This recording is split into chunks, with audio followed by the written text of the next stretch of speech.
Most people in the industry are stuck between charging 3 and 30K for their websites and have no idea how to go past that ceiling. And personally, I was in that place as well. So I was charging $100 for Fiverr websites about 10 years ago, but today I was able to go ahead and grow Flow Ninja to more than 65 people and work with some of the leading brands in the world. And in this video, I'll show you exactly what we changed from 2019 until right now to be able to work with some of the leading brands, but more importantly, to be able to charge so much more for the work that we do. The first concept is actually that you're not selling websites. I know, that sounds dumb. But in reality, websites are a core asset of many different businesses. Whatever they spend. So if they spend on paid advertising, if they spend even on billboards, if they spend in any way, shape or form on their brand, people are gonna be ending up on their websites. And if you're not treating it like that, well, you're not gonna be able to charge any premium pricings. The moment when you reframe it in your head that you are a business consultant, that you need to learn many more different skills in order to kind of like charge at higher prices, that moment is the moment when you're gonna be able to actually demand higher prices. But also, that is also a moment when you're gonna be starting to deliver business outcomes. You're gonna start seeing how much are they spending on marketing campaigns, how many people are landing on the website, are they converting more or less people, are you bringing in traffic from organic, are you like in general doing like a CRO and A/B test on the website? And the more you start thinking about, okay, if somebody's paying me, let's say $50,000, how much more money do they need to make in order to make sense kind of for this purchase? And in some cases, for customers that we're doing, they're selling maybe B2B software, they're selling real estate, they're selling a lot of different stuff. But in some cases, the things they're selling are $100,000. So that means that if we go ahead and deliver a website to that customer, they're gonna be able to make the ROI by making just one sale. And in that case, it makes it a no-brainer. And if we position ourselves to that customer in a way where we're telling them, hey, you only need to make one sale based on this investment in order to make a return, it's gonna be an easy conversation. But if we're just telling them, hey, this is gonna be pretty, this is gonna be the best thing that you can invest on your side, like from a brand perspective, but we don't correlate any business outcomes on the back end, it's gonna be pretty hard for them to make any big investments on the other front. And that's why your skills are not really the thing holding you back from charging $50,000, $100,000, $200,000 from the website. Yes, you need to know what you're doing. Like you need to have a standard for design before you jump into this. But in reality, the websites that we designed are not on awards, are not winning awards to be the prettiest websites ever. But the awards that we are winning are the websites are the best customer experience in the end. And that means that they're treated as a business asset. And they're treated mostly as products. And many times we tell to our customers that our web design process is no different from a product design process. Because we look at the websites, we look at the user journey, we have the discovery, we have the user mapping, and whatever we're doing it for the users. And we just have a bar of design that we need to hold up to, and everything else is a business and a strategic decision. What are we gonna show on the website? What copy are we gonna be writing? How are we gonna be positioning that customer next to competition?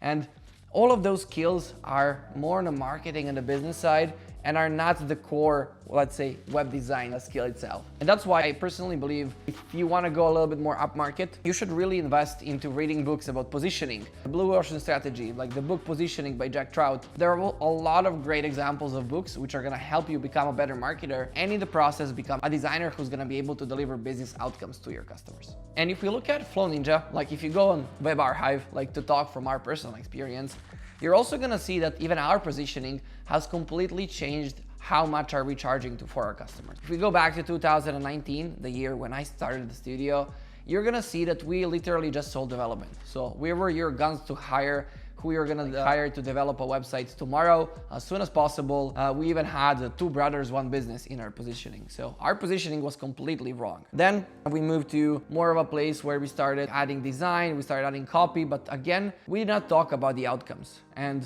maybe until 2022, we were not actually charging high enough prices for the work that we're doing because we were not delivering outcomes, we were delivering bare services, which are commodity, which our customers can replace us in probably 24 hours. But the moment when we actually started thinking a little bit more about positioning, and I would say that was end of 2022, beginning of 2023, that's the only time that we actually were able to charge more for our work. We started understanding who are our ICPs, who are we working for, who do we don't want to work for, and how can we communicate in a language that they understand. And that's gonna be reflected in many different ways. How you talk to customers on sales, how you talk to customers on your website, and what services do you offer to them. And we decided that we want to work with scale-ups and enterprises, that we don't want to work with startups. And because of that, we realized that literally our champion is the marketer who basically needs to look good in his organization. And with that information, we're able to position ourselves so much differently than all of the competition, and we're able to talk in their language. Because when a customer lands on your website, when they talk to you, they should kind of get a sense that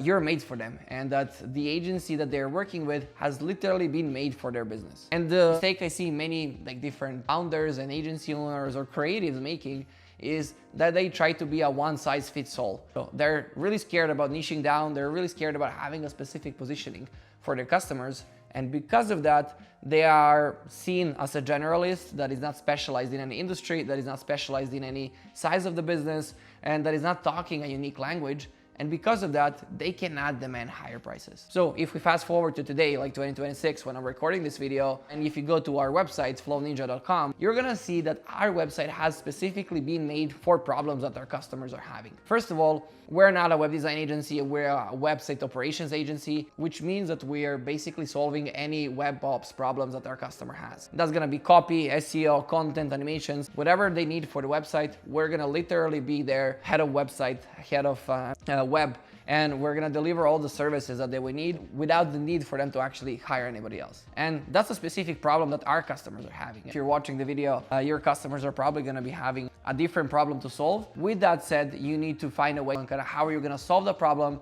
and how are you gonna look like you're the only person who's capable of solving that problem in your industry. So then let's see, what are we actually selling? So we have a base package where we're selling, let's say, web transformations. We literally include a brand sprint, a discovery, design, development, illustrations and animations, and then we can go live for our customer. It is really simple, but it also includes about 12 people on the back end. So we have a dedicated account manager, we have a dedicated project manager, we have a dedicated team lead, a creative director, then we have animators, illustrators, etc., not to go into details. But on that case, when the customer goes ahead and sees the price, they know that if they went ahead and wanted to do everything like that, maybe with freelancers, or they maybe wanted to do everything in-house, even though we are really expensive, it's gonna be much cheaper for them to hire us, and it's gonna be much better for them to hire us because we also have the industry expertise from hundreds and hundreds and hundreds of different websites, which we're gonna be able to include into the end deliverable. So with that said, if you wanna go ahead and start doing one thing and one thing only in order to start charging more for your websites, I would recommend that you start positioning yourself differently,